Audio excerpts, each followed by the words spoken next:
You're listening to the AfterBuzz TV network, now the largest new media platform on the web, and your #1 source for after-show entertainment. Very good, Gene Johnson.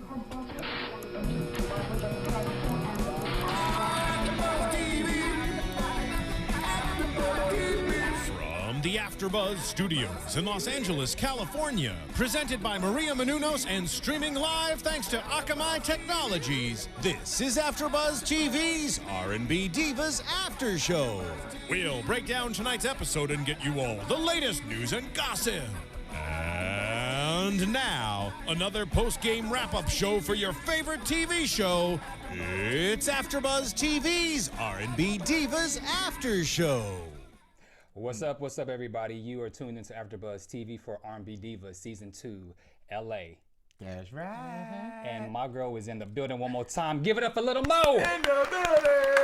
Thank you. So many round of applauses when I enter the building. They say, yo, yo, there she goes. Yes, she is. I'm Bamm Ericsen, and introduce yourself. I'm Alfred Nolan Thomas II. Okay, we have so much to talk about, so we're going to recap the show, and then we got to get all into your business. Are you ready? Okay, do you notice that I match y'all set? Never mind. I noticed. Look at God. You gotta Look at him. Won't he? He shondo.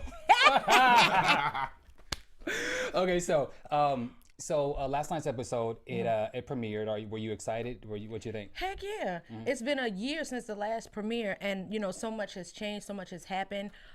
So many things, even with the whole brand. We got 2 new divas. We got 10 weeks this year, and I'm just hyped to finally be back on TV. Now, when in last night's episode, the 4 of you are reunited. It was yourself, Shantae Moore, Claudette Ortiz, and Michel'le. So Yeah. you girls are reunited, and you all said that you hadn't seen each other in a while, but Yeah. your careers have literally skyrocketed Yeah. since being on the show. So Yeah. how was that to feel welcome back after such a long? It feels Pause. great, and plus the anticipation, like of all the fans, like we left with a bang last year. The Diva Logs really set us up perfect for us to, not only did the show set us up, but the Diva Logs, it reintroduced us to our core fans and audience, as well as some new people. So like literally since last year, we've all been booked and working and just consistent. So that's why when we came in to do the second season, we did so well. They added 2 extra weeks. So people really rocking with us. So I'm really excited about that. Look at me, I got a whole new look. I had to step it up. So I was excited to show the whole new me. Well, okay, the new look. Yeah. So. And I don't got my goals in today, so I feel kind of naked. You had probably mic check. Can you hear? I can hear you. Okay, you can hear me? Yeah. All right, so good. So you had like 7, 8 different hairdos. Yeah. Just in last night's episode. Not that many. It was a lot. Well, it was different clips, but it was still one color. Okay. Yeah. And so let's talk about the blonde, because Yeah. people either love it or hate it. Yeah. And so why go blonde? Because that was a decision me and my sister made.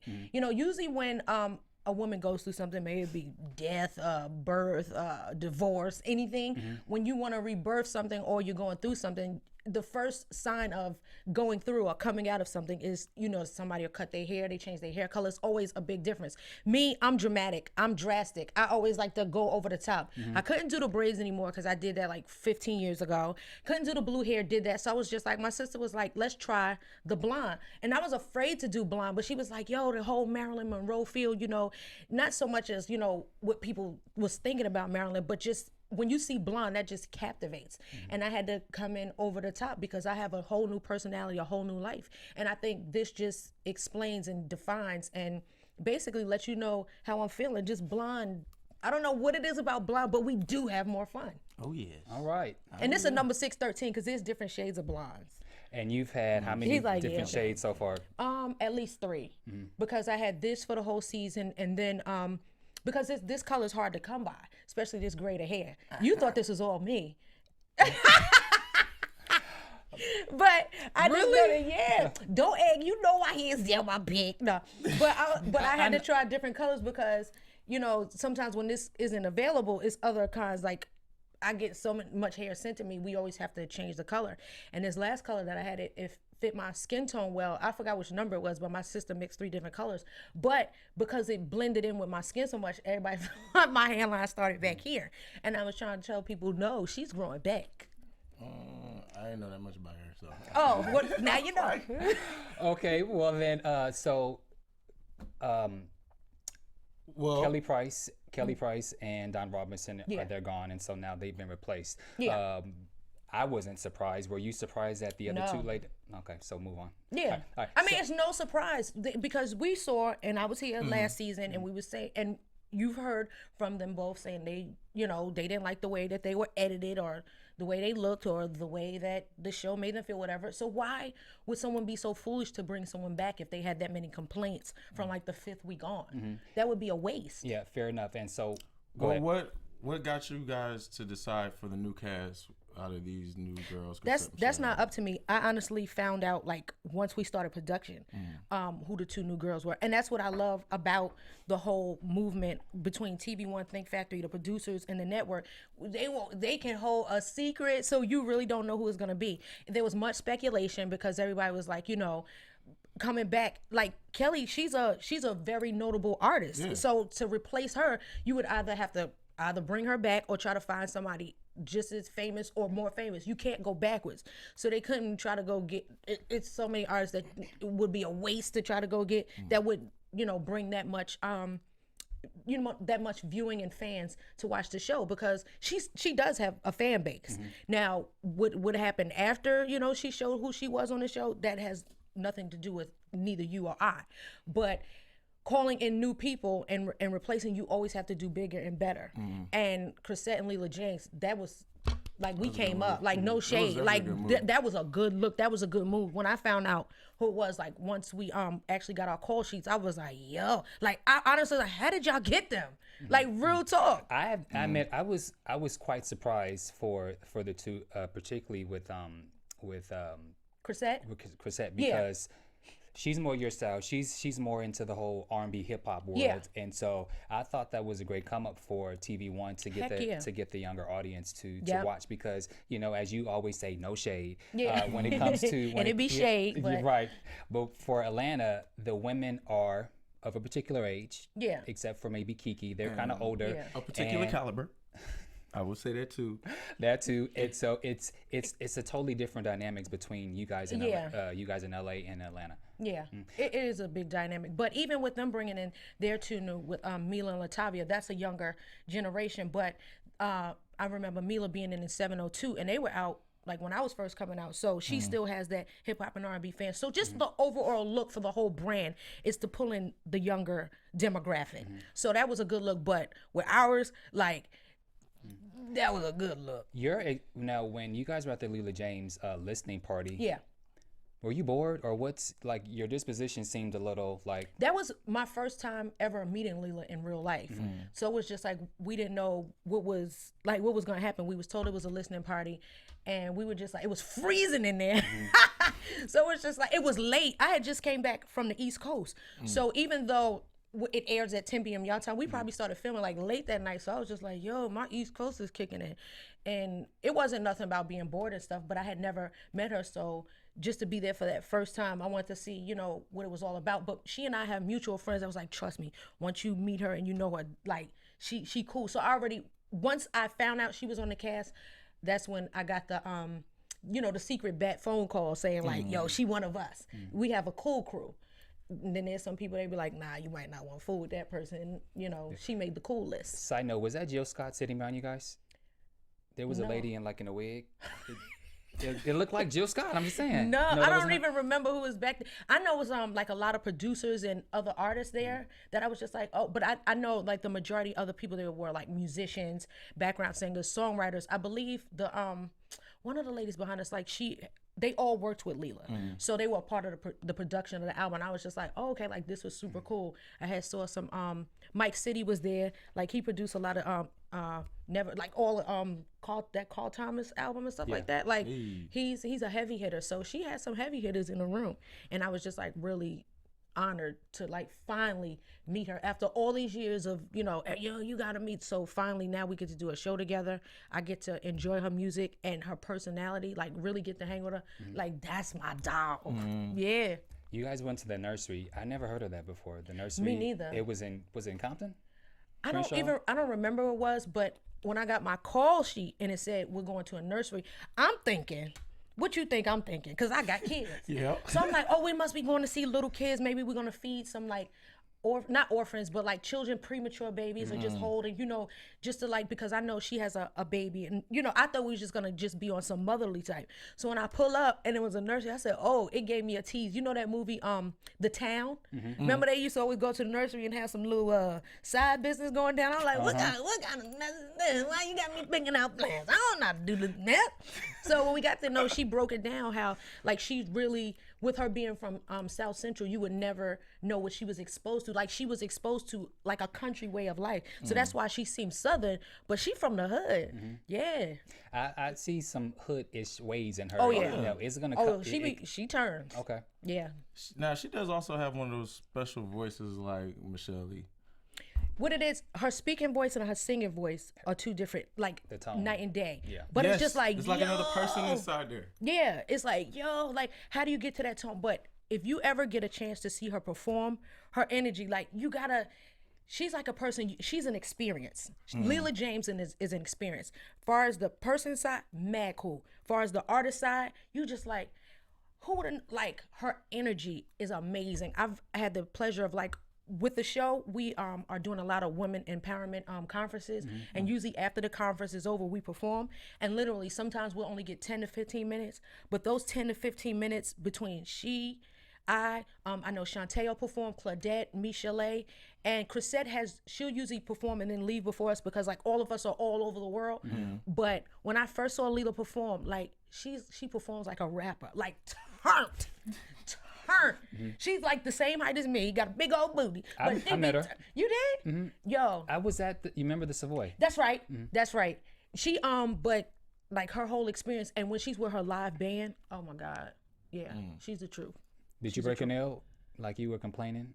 Who, me? At the nursery, you was like, I'm gonna break my nail. I probably did. My nails were long then, and I was afraid to break them because a lot of people don't know how to do acrylic fills the way that the girl on the East Coast used to do my nail. And I was just like, Lord, here we go. I thought we was gonna be digging in dirt, and I was like, my nails, I had claws then.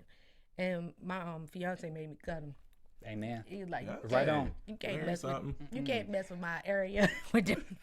Okay, so let's go into Michel'le's foundation. So Okay. Michel'le was with her management, and she was her managers were saying how they needed to really get the ball going, and how people are really anticipating. Now let me also ask you this question, because a lot of you divas hadn't been out music wise in a really long time, and so they were like really throwing the pressure on her about how this album really has to hit. And I would assume that a lot of you guys maybe feel that same pressure because and so the managers was a bit rude, or not. It seemed as if they didn't really care what she felt. Did you feel that? It was weird for me because it seemed like almost how if you're outside producer what topics are going to be hit, and I think all of that meshed into one time made for a very sensitive situation for her. Okay. I think that's why she more so wasn't ready to talk about business or even hear what they had to say about work. Because I think,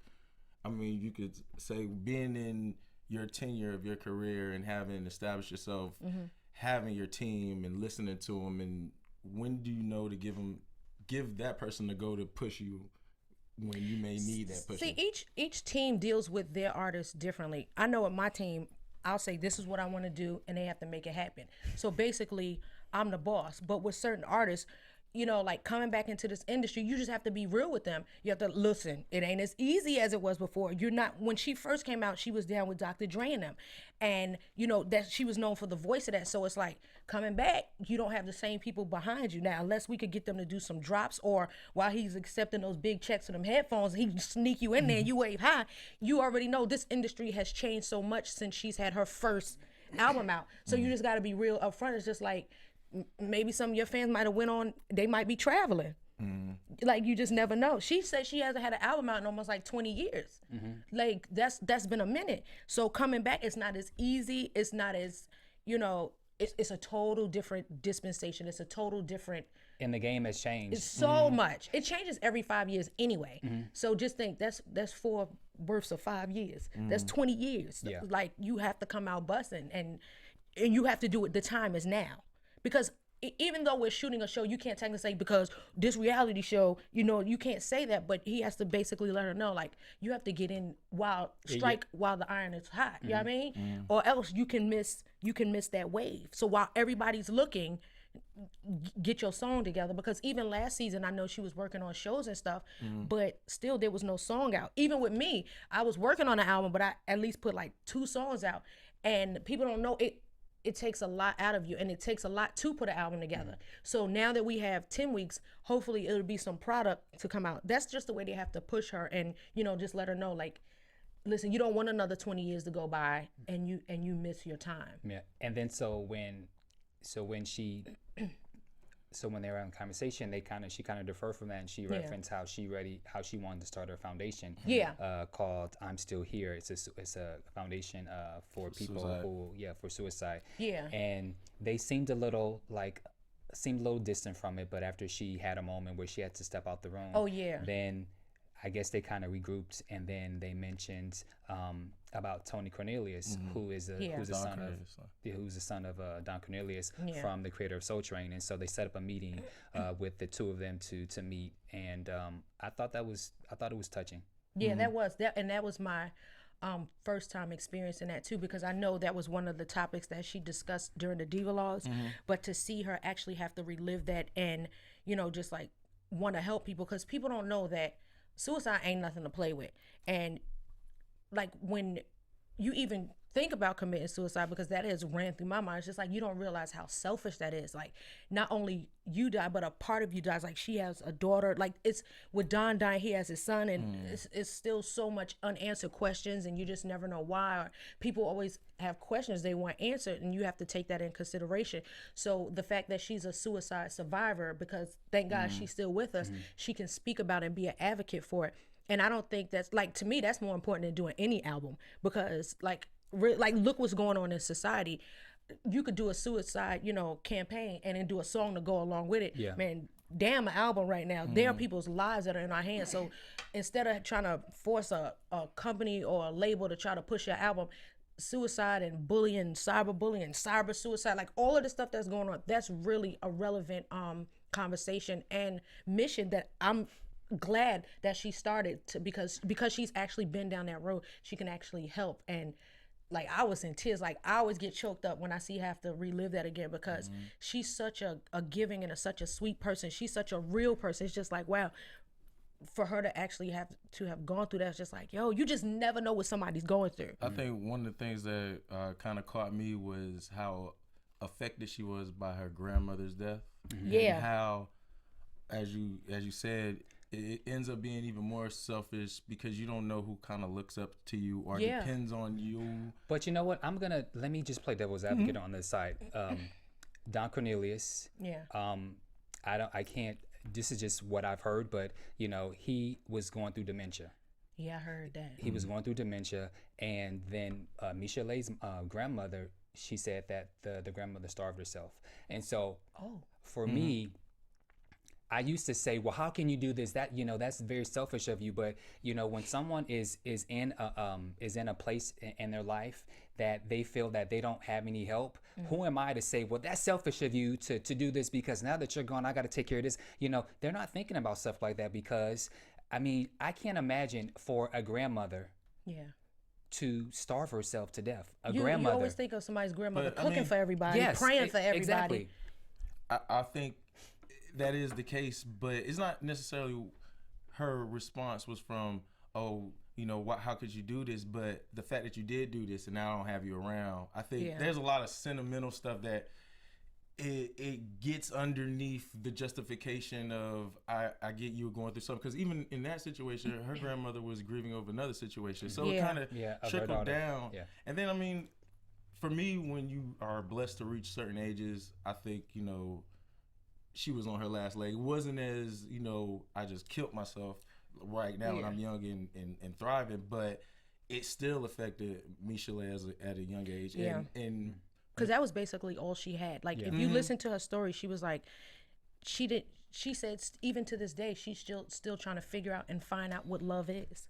And so it's just like, when she lost her grandmother, it's just like, well, that's what I thought love was. So now that's gone. Now she was basically out here in the world trying to find her own. She's from the hood too. Yeah. And it's just like, yo, you just never know how it's gonna affect somebody. But whew, yeah, that's a sensitive and touchy subject. And even with the Don Cornelius thing, you hear so many different things about why he commits suicide. First they said dementia, then they were saying it was something about a life insurance policy because the ex-wife or the wife wanted money. It's just like, you just never know.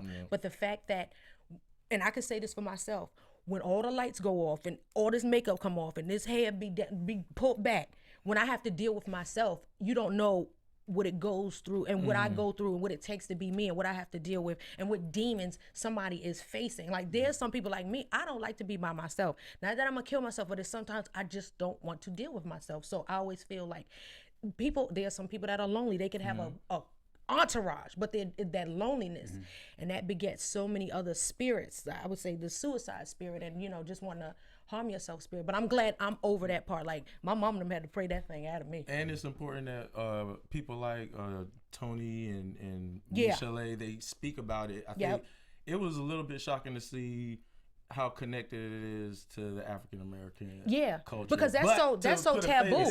That's so taboo. Well, black people, we don't commit suicide. We pray. So it's like, it hits you. It has no color line. Yeah. Okay, well, let's we have so much more we have to talk about. Let's go into now Claudette. Okay. And so Claudette meets with you. You go to her house. Drop the bomb. I'm sorry. When you and Justin were walking in, you said to him, "You better be good." Because he cuts up. That is a typical black mother. Yeah, I'm being stereotypical, but that's the typical black mama. Don't you ask for nothing when you go in. You be just you get up, you behave. Yeah. Because I know how my son is. Yeah, I know how he is, and when he gets around other kids, he becomes the ringleader and he becomes little turn up. And I know he's been over there before. He'll start jumping down people's steps, digging in people's cabinets. He's just very inquisitive. And my mother, thank God he's not lethargic. That's how my mother is. So I have to have a pep talk. You be good. When we get in here, don't be all digging in people's stuff. Mind your business. Yeah, I think all black kids have gotten that speech. I've gotten it several times as a kid, and even as an adult. Sometimes my mom is like, "All right, listen, I need you to, don't be on your best. Don't be so much you this time. Just bring it down a little bit." So, it happens. So when Claudette and you have this conversation, you say that you and Philip are not together. Boom. And won't I? Yeah, baby. And so Claudette seemed to be a little shocked about that, but yeah, she didn't know. We're gonna go into that later. But okay, the big part of that conversation was Claudette came to you about the whole thing for Puerto Rico. Yeah. So Claudette got a call to go to Puerto Rico to Carnival and to do a song, and she wants to invite all the divas. Yeah. You are very reserved about the situation because with last year and some of the other things with like the Broadway in the Hood and the whole divas, the diva log, people were quitting, and you were very vocal about it. Yeah. And what are your thoughts? I want to know how stung were you by that previous situation, in the sense of, did she really get into your I guess unaware zone and uncomfortable with people acting like this, or what is it? Has it been like you've been in the business and I'm sure you've seen all kinds of shade. Like I understand, but I was like, I wonder, did it really hit her like that? Because I got some people who do kind of crazy stuff, and I'm like, you know what? It's just the world, but it seemed like Kelly, or however that that whole situation. It was the way it all panned out. It's not just because Kelly, and it's not just because Dawn. It was just the way it all panned out, because I'm a person, if you tell me to be somewhere and you say this is the duration, every time I make a move, even from coming in here, I have to plan my life. It's not just me. It's me, it's my children. It's like I had to make arrangements, even coming back out here this time, because I have more kids, and it was just like when I came out here this time, I didn't have Philip with me. I didn't have childcare. I had their god brother out here helping, but I was already going through enough. And that's why I had to reveal to her that I wasn't with Philip anymore, because I was just like, look, whatever it is you need me to do, I'm down to do. But don't invite everybody around here if people got a quitting in their spirit, because y'all know how I am. So that's basically my disclaimer. Don't ask me to do something, or I could do my part and keep it moving. Y'all call me when y'all ready to perform it. Because I know sometimes our schedules become hectic. And I'm telling you, if a big check come while I'm saying yes to this, I'll be like, listen, I'm gonna have to chase that check. Even though all money ain't good money, there are sometimes I could get called for a tour, and I don't wanna let anybody down. So I'm just like, you put your hand in the pile, like, yeah, I'm down to do it. But please be sure I'm not the only one that's down for the long haul, the duration, for the ups, the downs, and when stuff start looking shady and shaky, because you don't have to deal with my management when it comes to me. Just call me up and I'm with it. But don't give me what the girls gave me the last time, and I want to be sure, like, you sure they called you and this is what they said, and nobody else ain't supposed to be in charge of it, because that's what happened before. Everybody thought they was in charge. They thought it was their idea. I'm like, no, that's not what I'm told. That wasn't if that was your idea, then that should have been put in my contract. Well, let me ask this question, because with our reality shows, particularly with R&B Divas, there's always a big something that happens at the end. Yeah. So when you heard Puerto Rico, did you think, okay, well, this may be the big final thing that all of us has to do together? I knew it had to be something, but Puerto Rico, like, that's major. I was just like, yo, that's what's up. I love Puerto Rico. So I was like, hey, if y'all just want me to go and we just have a girls retreat, I'm with that. But since this is for something major, like a project, then I can't take this for granted. This is a whole place. Like, you don't just play like that. Now, if you want me to just do a little something that's gonna go on iTunes or something, then cool, then we just break bread. But this is for the whole, like, the Puerto Rican National Tourism Company. So that's the equivalent to, remember that song, Come Back to Jamaica, what's old is what's new. So when people hear this song, they gonna hear our voices. So don't play, because I was hyped, because I wanted to go. Hello? Well, when Claudette brought all the girls to her house to make the announcement, she said Puerto Rico, and they all was just ready. Because we was already, like, we just, when you hear Puerto Rico, you just think of the beach and getting a nice tan. You did? Yeah, I got a little tan, because I was in Miami. Never mind. You can eat that good chocolate, though. So, you don't want to burn chocolate. Well, when the diva said that they were all in, you were like, hold up, wait a minute. Yep. And you said that. Yeah, what did I say? Because I be forgetting. You said, what did you say? You said, now, y'all are clapping, but remember what happened last time. Yeah. And I thought about not only the diva log, but also thought about Broadway in the Hood, because I remember you told us the real story. It was even more stuff like that. Yeah. More stuff that. And so I thought you brought up a good point in the confessional. Claudette said, oh, Lil Mo, why are you trying to bring this up when I'm trying to get everybody? But do you feel that you were wrong to mention it? No, because even when we were doing the diva logs, as well as like even the rehearsal, there was a lot of rehearsals that Claudette didn't even make, because she had an emergency situation. So it's just like, do y'all remember when we were doing the diva log? She said, I might even do my second part. So we was all the way at the diva log, and it got to intermission she was like, I don't think I want to do my second part. Like, I don't have time for that. So just let me know if there's a chance of somebody quitting and I have to do an extra part. Just let me know ahead of time. I'm so regimented to being on to an itinerary that if you break the itinerary, like, I have an OCD, I have to know everything that's going on. That's just me. So if somebody plans on quitting, let us know right here and there. If there's a QUIT in your spirit, please say something, because a lot of people get hyped, but then there's sometimes be like, when there's no money involved, people, well, let me get back to you on that. You know what I'm saying? And when it's not a big part involved, well, let me get back to you on that. Or when somebody just wants you to attend or be a part, but don't really want you to be a part, let me get back to you on that. Don't just tell me we going to Puerto Rico, we got a Puerto Rican song we got to do, and I want to know the whole itinerary of what you and that man talked about, because sometimes the people will tell you something, or the guy who called her and told her about, he might have been just trying to see if he could get us all on the song. And then also, let me just mention this, because we cover the Atlanta version. We can go into the whole Angie Stone versus the Syleena Johnson with the whole tour promoters. And people do some shady things. He might have. What if this same person who booked her or called her for this might have tried to book me for something and he had shady business because we didn't know who she was exactly dealing with? I be wanting to know. What if he just wanted to get me and somebody else on the song because the price we quoted him might have been out of his ballpark range? But then she said, "Well, I want you for this," and I said, "All right, do it for you for free." Then I found out he done sent it. I said, "Oh, that's the man we just told no to." That's how shady this industry is. So I just wanted to let her know I'm rocking with you. I don't know who you got the phone call from or who sent the email or whatever the deal is, but before we all throw our hand in the middle of the pile, let's just make sure this is, because this is business. This is nothing personal. You know what I'm saying? So I just wanted to be sure, that I was on 100 because I was going through some things. But does the friendship play into your decision to do it? Like, can you be like, no? You can. And I realized that this whole season, you will see, I finally get to use the word no. Because I'm so used to telling everybody yes. I rarely turn things down because you never know what might be beneficial for somebody. I always want to see everybody make it. But then I always wonder, who want to see me make it? So you'll see a lot of turnage.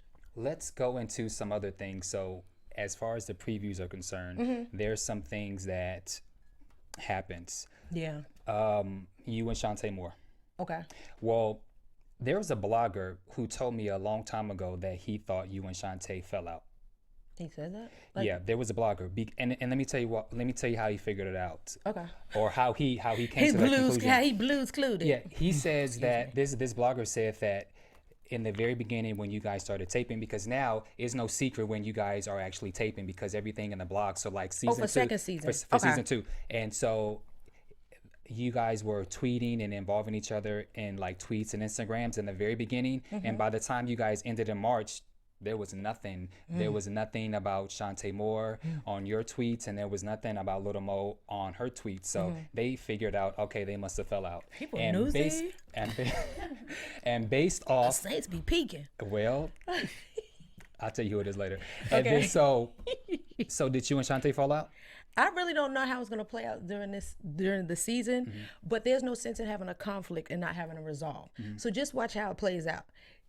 I wouldn't say it was a falling out, but I'm to the point where I can disagree with you, and you either roll with my disagreement and we work it out, or we just keep it moving. And something else that was mentioned was Shantae felt a certain way because you took a picture with Kenny Lattimore, her ex-husband, and said that he's a good guy. And so it alludes that she confronts you about that situation. We'll see. That's it? Yeah, we'll see. No, she said something. That was Grammy weekend when I took that picture. Because it's like so long ago, I'll be having to refresh. So that was like the week. When was the Grammys? In January? February. Okay, so I took a picture with him as well as other artists. And I posted it. Actually, my assistant, Brian, posted it on my Instagram. And she said she felt some type of way. And I'm glad that it took a while for her to say that to me. And I'm just like, oh, okay, I could take it down. But that's still my friend. That's still the homie. But if that made you feel some type of way, then let's talk about it. Don't just walk around with your nose up and just like, okay, I get that. Is there any? Are y'all that close for that? Like, how close are you with the women now that you're on your second season? Is it that type of situation where they would feel some type of way? Would you befriending somebody? There's some people who feel some type of way no matter what you do. Oh well, God bless. That's on them, because the show will go on.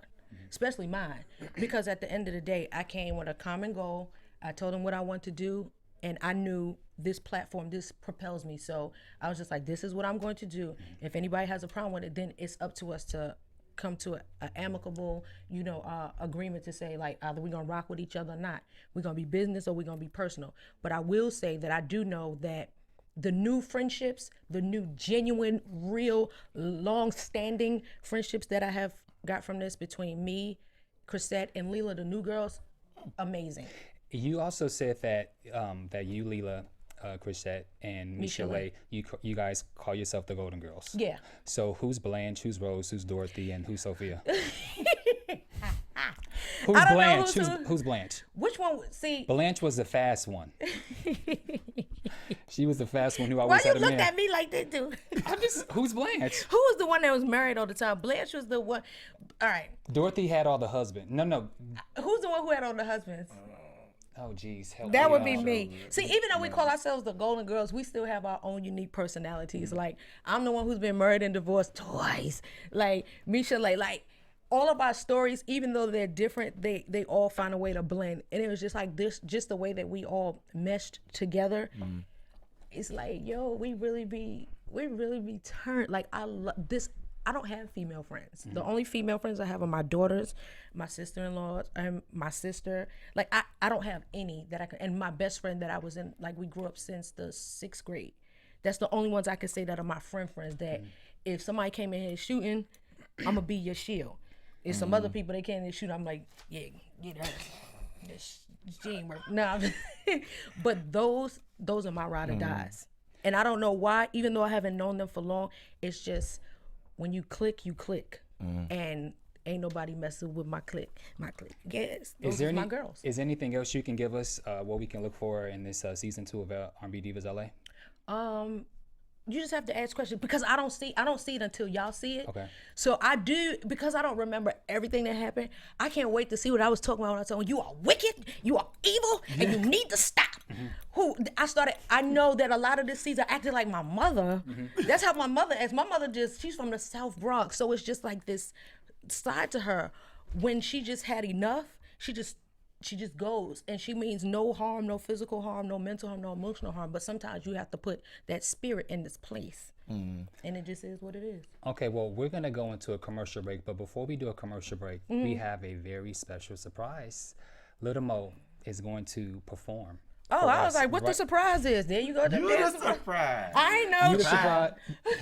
But before we go into the break, don't forget about iTunes. Make sure that you go subscribe, comment, rate, leave a comment, tell friends, and to 5 stars. Yeah. I kid with you. We're gonna take a break, and when we come back, a live performance from the godmother herself, Lil Mo. Yeah, I'm gonna do the Nene too. Hey. My name is Yvonne Saravia, and I am a home health aide. My credit score was very high. It was like 700 something. Then I had like a hiccup in my finances. Everything just crashed. But I don't crawl under a rock and cry.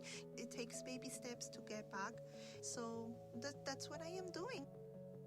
With American Express Serve, you have a full-service prepaid account that helps you handle your money simply and affordably. There's no credit check.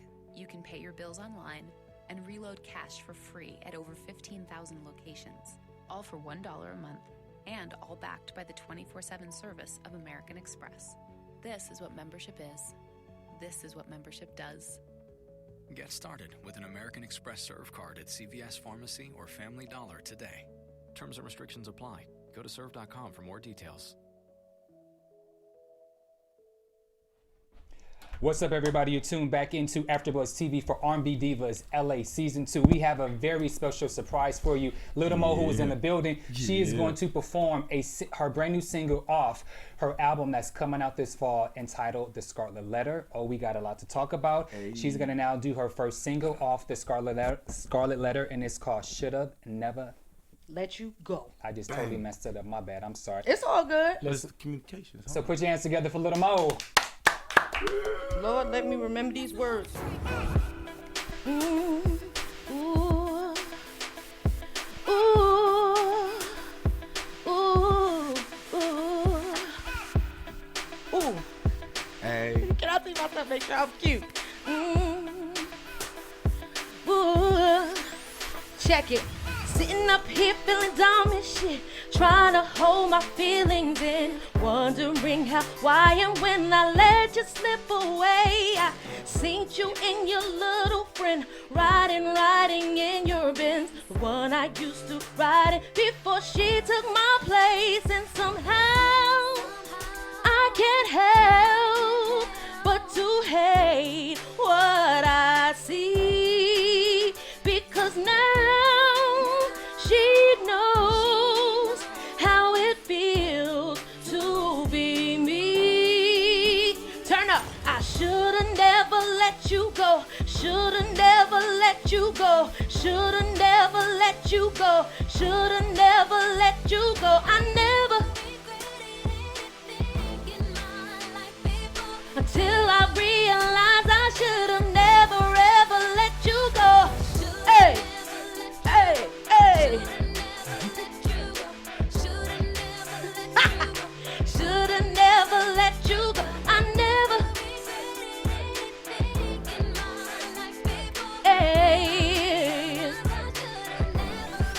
check it. Sitting there looking all pressed and shit, going through all messages that I used to send you when you was my baby. Now she's getting all the benefits. How to let you get away from this? What went Wyatt when I must have been crazy? 'Cause now I can't help but to hate what I see. And now she knows how it feels to be me, yeah. If I knew then what I know now, there's no way, no how. I would've never let you go. Oh, how I feel. Oh, I should've never let you go. Should've never let you go. Should've never let you go. Should've never let you go. I never regretted anything in my life before. Oh, I gotta do the name one more time. Hey. I should've never let you go. Oh, because I never regretted anything. I got hell in my mouth until I feel. Man. That's my dog. That's my dog. That's my dog. Thank you. On Tom back. Little Mo. Shoulda never let you go. Yeah. The Scarlet Letter. Yeah. I love the song. Thank you. Yup. I love the song. We're gonna talk about the album, and there's a question that I want to ask you, and I'll explain it why. Are you pregnant? Oh my God. Do you know why I'm asking? Why? Because I have an album coming out. Because you have an album coming out. Every time that you have an album come out, you are pregnant. So I just want to know if you're pregnant. At this time, I have the slightest. Ooh, these faces. Okay. All right. Well, I don't know. you said you were fertile, and I saw you had an outfit. You said you had an outfit. There was an outfit that you had on that Fantasia's white party. Oh. And so I was like, That's them Easter colors. No. I been had that outfit. Okay. Yeah, now that was an outfit that I got from my friend's boutique called Boutique Hush. And a lot of these dresses, like I have like 3 of those. One is white, one is yellow, and one is black. And they all go like this. I just love stuff like that because you don't have to worry about wearing an undergarment, not like drawers, but like a body shaper. You don't have to worry about what's going on underneath. And plus, since it was an all-white party, I was like, let me rock this. I actually had rocked it like 2 years ago to my friend's wedding, but nobody ever saw those pictures, so I had to repeat. Yeah. Gotcha. But everybody say I have this glow. I thought I was just glowing because I was happy. Happy? Sad? you know. I Well, whatever the case is, if you are, let us know. I sure will. All right. So let's talk about music. Okay, let's talk about music. So you released an EP called No Shit Sherlock. Yeah. And so the EP was I read it. I'm sorry, I didn't read it, but you sent it to me and I listened to it. I really enjoyed it. Thank you. What was it like being back in the studio and just putting music out there? Amazing. That's like where that's like my therapy. Music is my therapy, and sometimes I just have to go and be my own shrink. And No Shit Sherlock is the prelude to the Scarlet Letter album. I knew I had to have some stuff ready because we had the show come in, and I just needed stuff to hold people over. So in the interim, waiting for the show and waiting for everything from my social media for it to all make sense, I felt I had some explaining to do. And so that's why I did the mixtape. It was just like, everybody, well, what happened? Even though by the time you guys see it, it's already probably like almost a year, already halfway a year into it. I'm a person that I like to explain myself. You either with it or you're against it. But at the end of the day, my mixtape really explained what was going on from the end of the show last year up until the beginning of the show yesterday. You were rapping. Yeah. Which I knew you always had it in you because I remember when you first came out, you were actually a rapper. Yeah. Back in the day. Yep. So you were rapping, you were cursing, and people were surprised. Yeah. To my see dad this is a bishop, side. heard it too. Yeah. but he liked it. Did he? Yeah, he said, can he get a clean edited version? But he said, you sounded so comfortable, I can't even be mad. Like, that's how I express myself, and he knows that I don't mean any harm, but my cursing is just like, whoo, like you meant that thing. And I would love to find other words in my large vocabulary to say in others, other than saying shit. But instead of saying no shit, Sherlock, what about no heck, Sherlock? That doesn't sound. The song that the song that you did with Trina. Yeah. Oh jeez, I don't never remember titles. We remade It Ain't Nothing to Cut That. It Ain't Nothing. Okay, some people were. You say it ain't nothing. It ain't nothing to cut that bitch off. And then you use it ain't nothing to cut that nigga off. So you say nigger versus nigga. Why? No, I say nigga. It sounds like you're saying. No, it ain't nothing to cut that nigga off. It's nigga off, but it's just the inflect nigga off. People made a big deal about that. So they did. Yeah, they did. Tell them get over it. Okay, I will. You also did Lauryn Hill's X Factor, and people don't dislike your version, but they feel a certain way about it because it's Lauryn Hill and you shouldn't touch a classic. So why'd you do the song? Tell them get over it. Okay. Everybody sings it at karaoke. I did it for my mixtape because I switched some of the words, and it's a definitive, like that's how I wanted to end my mixtape off. That's like one of the songs off of her Miseducation album that always was like a song that I sang no matter what. So I was like, I'm gonna do it. And can't nobody tell me. I did Time After Time, I did that, and I'm gonna do any other song that I want to recreate in my own in my own way, and can't nobody tell me otherwise. I like the version. I knew you were going through what you were going through, so yeah, because you got my phone number, so you be knowing. Yeah, so I already felt a particular way about it, and so when I remember when you sent me the mixtape, you know, just hearing you emote those emotions, you know, I even got caught up in my own feelings just hearing you because I knew what you were going through. So you know, I particularly liked it, and so with your dad, the bishop, who didn't he liked it, but he was a little shocked with the cursing. What is your Christian? What are the church people are saying? Because sometimes they get up in a little arms about certain things that you do or that you say. So what's the has there been any backlash when you go to church and sing? No, because there's no doubt that the anointing of my life is untouchable. Like there's nothing I can do about that. It was predestined before I was in my mother's womb. There's nothing I can do with the anointing of my life. God giveth and God taketh away.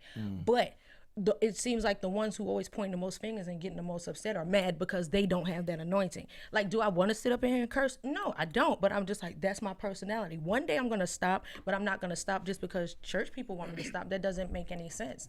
And I can tell you this, like, up until after I got out of high school, I tried to be so deep, safe, spooky, caught up, and so perfect. And I was just driving myself crazy. And half the sin and cursing and songs and everything I learned that from church folk.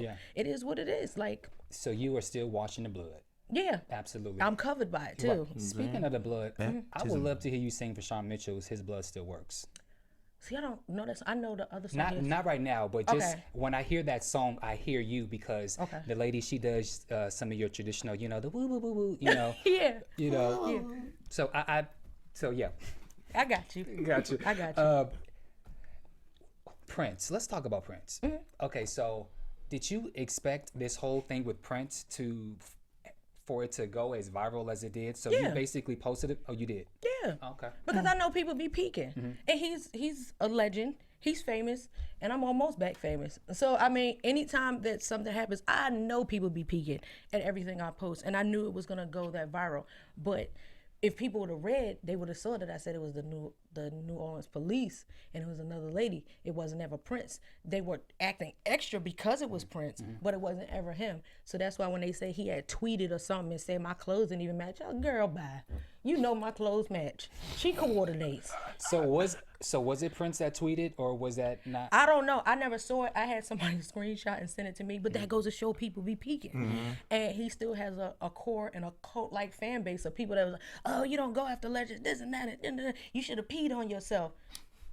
Isn't that just ridiculous? People are crazy. I know. I'm not going to even pee on myself just a little bit because me and my friends have this pact that if you even smell like pee just a little bit, we cannot be friends. And because the way that my bladder is set up, people don't know, after I've had 4 cesareans, dude, when I have to go, like, I have to go. Like, it's no stopping it. And I had on shorts. And I was just thinking, like, oh, my God, the cop pushed my stomach. So I had to kegel, I had to clench my cooch so I could make sure a little bit didn't slip out.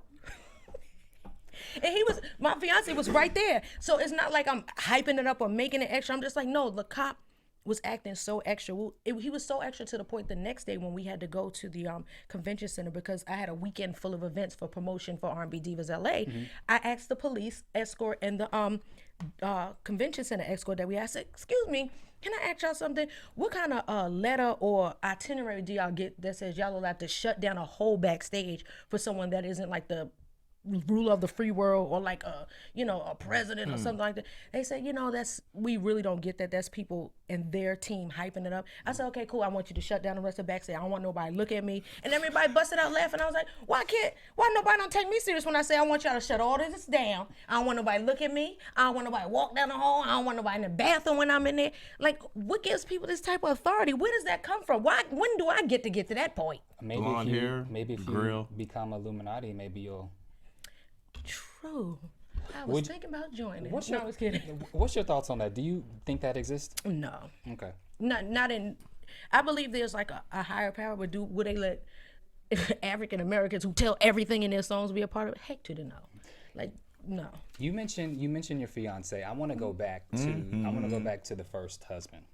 You talking about Gus? Yes. Okay. I want to go back to Gus because last year in 2013, he was arrested for growing marijuana in his house. 153 plants. And that he out of jail. Who he told on? So. Hello. Question.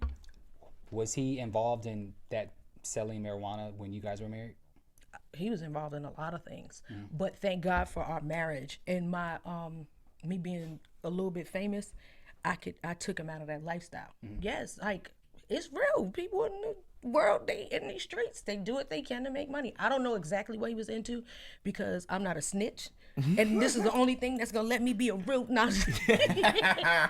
at the end of the day, he was accustomed to a certain lifestyle and things that were before me. And I was just like, yo, you can't do these things because I have a image and I have a standard and stuff like that. So I took him away from that lifestyle.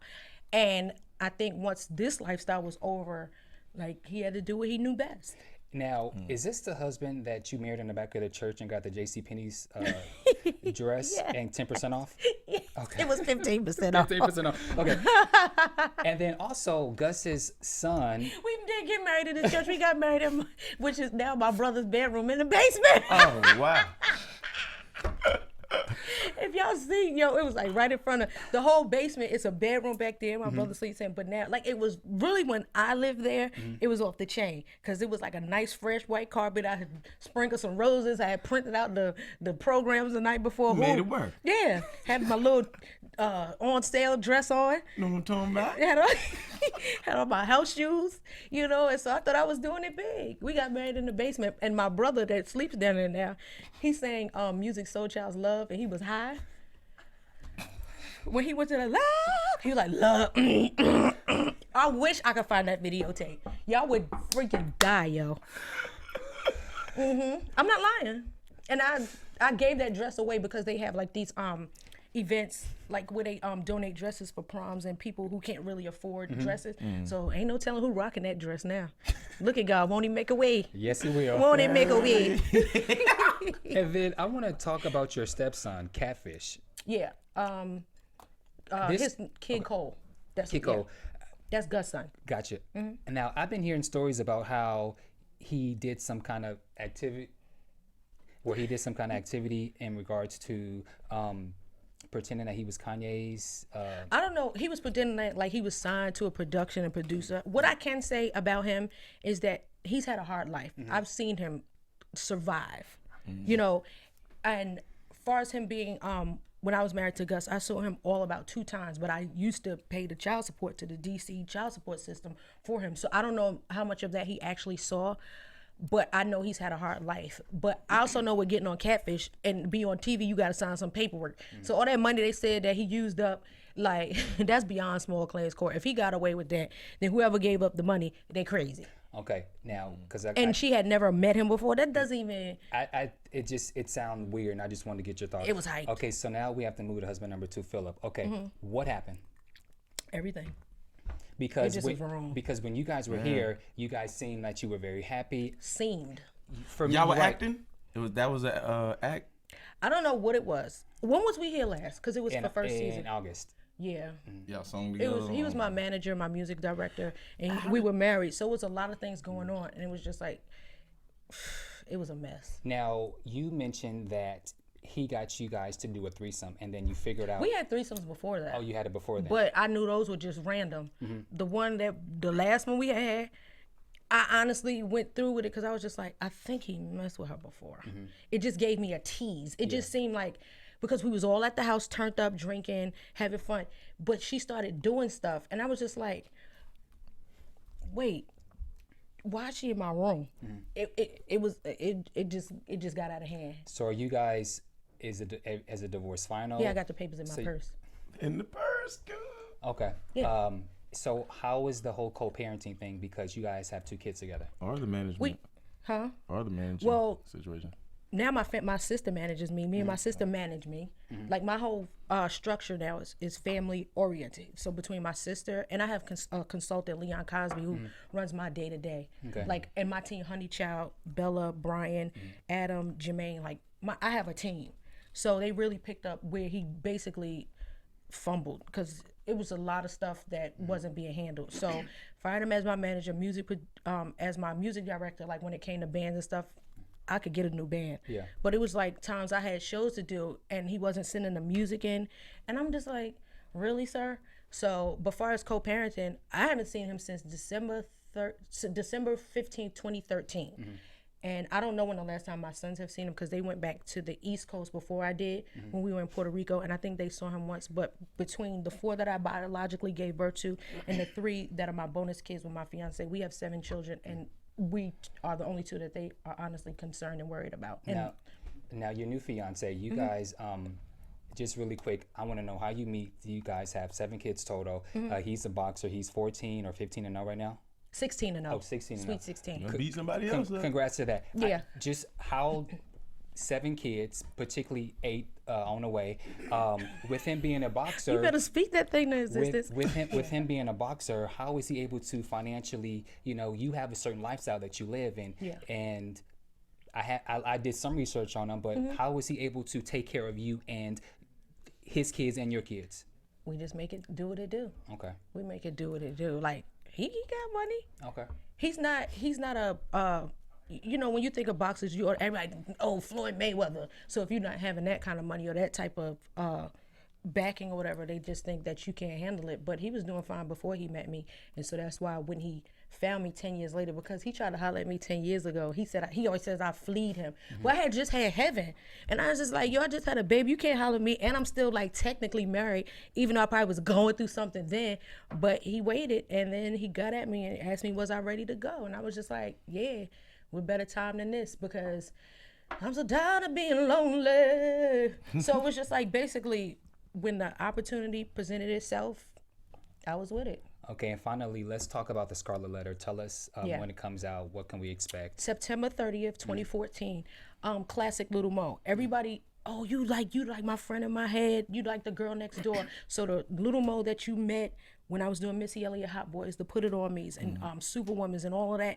Classic Lil Mo, hip hop, R&B, going through the pain but not being sad, going through things but it doesn't affect me physically. Like, you would not tell that. If I wait till you read my book, let's go to that. Taming Lil Mo. Yes, I'm sorry, I forgot to mention a book. Sorry. And you have a movie coming out too. Yeah, the movie. All right, the movie is Who Can I Run To? I actually filmed that out here while we were like just finished with first season. So that'll be out in, I believe, October. I don't know the exact date, but I'll definitely follow me on Instagram and Twitter at The Lil Mo Show, and I'll have the dates. But the trailer is already out. My book will be out October 7th. That's called Taming Lil Mo. The way I ended off first season, Cynthia versus Lil Mo, there's a story behind it. There's a story behind. I don't look like what I've been through. I don't smell like smoke. I don't look like none of the drugs I was on. I don't look like none of the hell that I've been through. Like, you would never know. I wasn't ever homeless, but they was trying to take everything. You know what I'm saying? Everything. And, you know, I just thank God just to just be alive and look like this. Hello? Hello? The album, The Scarlet Letter, that will be out everywhere because now I'm signed a penalty / Sony Red, so I have a real record deal this time. Congrats. So we'll be in like the major stores, mainly I know Walmart and like Best Buy, like stores like that. So we doing it big this time. iTunes. That's September 30th, and that's just classic me, real singing. Shoulda Never Let You Go. That single will be available really soon. I don't know the exact date, only because with the show era, like I'm trying to make sure everything hits that. Like when the show come out, this hits. And I'm on Black Dynamite. I'm the cartoon animated. I'm Little Orphan Arnold. So I'm on cartoons and everything. I also am a part of. I got a weight loss product. I have me and Dynamite. We have a water. We're part of a water company, Hydro One. We're part owners of that. It's just like, yo, I got my own water. Won't he? Like, why would I be on a TV show and not have stuff to give to the masses and to sell to my people, especially stuff that we need? Like, I could sell you weed. My baby father had some of that. No, but why not help purify and cleanse your body? So we have that, as well as me and Dynamite. We working on the Dynamo show, so you'll probably see us on the TV screen near you too. Because with me being a Christian, but I speak Arabic, and him being Muslim, you going to hell. Cause then I'm like, well, y'all shut the hell up. So it's just like, listen, we got to raise these kids. We got to get, it's money out here to get, it's love out there to spread, and it's families out there that want to know, like, how do you do it? How do you balance it all? You will see it. I actually, it can work. All right. And we are running out of time, so we're gonna Alfred, tell everyone where you can be found. Oh, you can find me on Twitter at All Eyes on Black, and Instagram ANT2 Black. Let them know again, Lil Mo. At The Lil Mo Show, or at The Dynamo Show, TheLilMoshow, or at TheDynamoshow. And you can find me on all social media at Bamm Ericsen. Lil Mo, can you give me a little church before we go? Lord Jesus, I ain't sang a church song in so long. Any suggestions? Thank you, Lord, that you did from Thank You. Yeah. Thank you, Lord. Thank you, Lord. Thank you, Lord. I just want to thank you, Lord. Woo, woo, woo. Hallelujah. And we want to thank you guys for tuning in. Thank you. We see you guys next week. From executive producers Maria Menounos, Kevin Undergaro, Phil Svitek, and the entire AfterBuzz TV staff, we would like to thank you for listening to the AfterBuzz TV network. To watch or listen to other after shows and post comments or questions, be sure to visit AfterBuzzTV.com. I'm Sir Richard Wentworth, and this has been a presentation of AfterBuzz TV. Buzz you later. The views expressed herein are those of the hosts only and do not necessarily reflect the views of AfterBuzz TV or its owners or principals.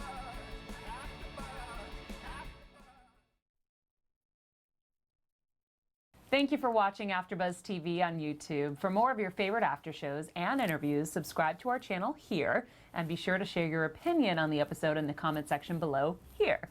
We'd love to see what you guys are buzzing about. Thanks again. Buzz you later.